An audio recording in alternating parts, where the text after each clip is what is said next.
1 થી 100 સુધીમાં બેકી સંખ્યાઓ કેટલી છે?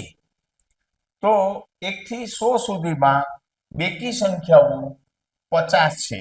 એક જ લાઈનમાં અડીને આવેલા 7 મકાનોની સંયુક્ત દિવાલ કેટલી હોય? જુઓ, આવી રીતે 1, 2, 3, 4, 5, 6 અને આ 7 મકાન છે. 1, 2, 3, 4, 5, 6 અને આ 7 મકાન છે. 1, 2, 3, 4, 5, 6 અને 7 મકાન છે. તો એમાં સંયુક્ત દિવાલો કેટલી હોય? જો આ દિવાલો સ્વતંત્ર છે, બરોબર છે. તો સંયુક્ત દિવાલો બે વચ્ચે આવતી હોય આ મકાનમાં એવી કેટલી હોય? તો 1, 2, 3, 4, 5 અને 6. ઓપ્શન બી આવશે, 6. હવે આવી સંયુક્ત દિવાલો કહેવાની આવે ત્યારે જેટલા મકાન હોય એનાથી એક ઓછી કરી નાખવાની. મારી પાસે કેટલીક ચમચી છે?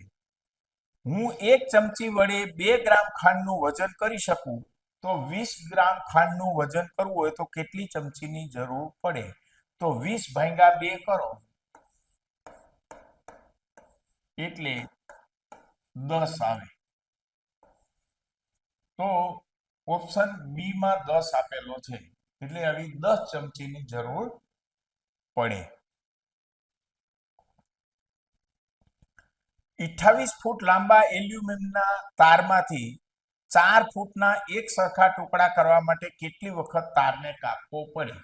તો એને માટે પહેલા શું કરવાનું કે 28 ને તમે 4 થી ભાગો એટલે 7 આવશે જવાબ. પણ છેલ્લો ટુકડો કાપવાનો હોતો નથી, એટલે જે જવાબ આવે એમાંથી એક ઓછો કરવાનો હોય, જેથી કરી અને 6 વખત ટુકડા કરવામાં આવે. એટલે ઓપ્શન બી 6 વખત, કારણ કે છેલ્લો ટુકડો કાપવો પડે નહીં, એ વખતે પૂરું થઈ જતું હોય. એક ખિસકોલી છે, જો એ 1 મિનિટમાં 4 ફૂટ ઊંચે ચડે છે,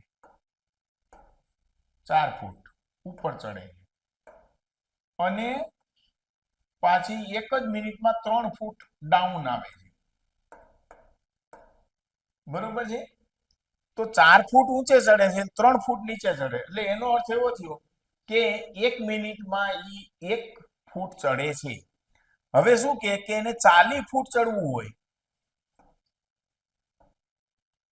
તો કેટલો સમય લાગશે? હવે 1 મિનિટમાં એક કેટલું કાપે છે ડિસ્ટન્સ? 4 ફૂટ કાપે છે, પણ 3 ફૂટ પાછી ડાઉન આવે છે, એટલે 1 મિનિટમાં 1 જ ફૂટનો એ જમ્પ કરે છે.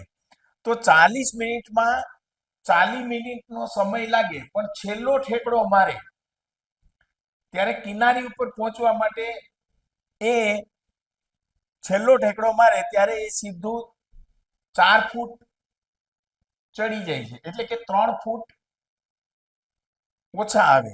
એટલે 40 માંથી આપણે શું કરવા પડે?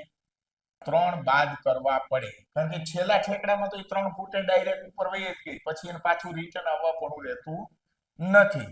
એટલે 40 માંથી 3 બાદ કરો એટલે 37 આવશે. તો ઓપ્શન ડી 37 આવશે.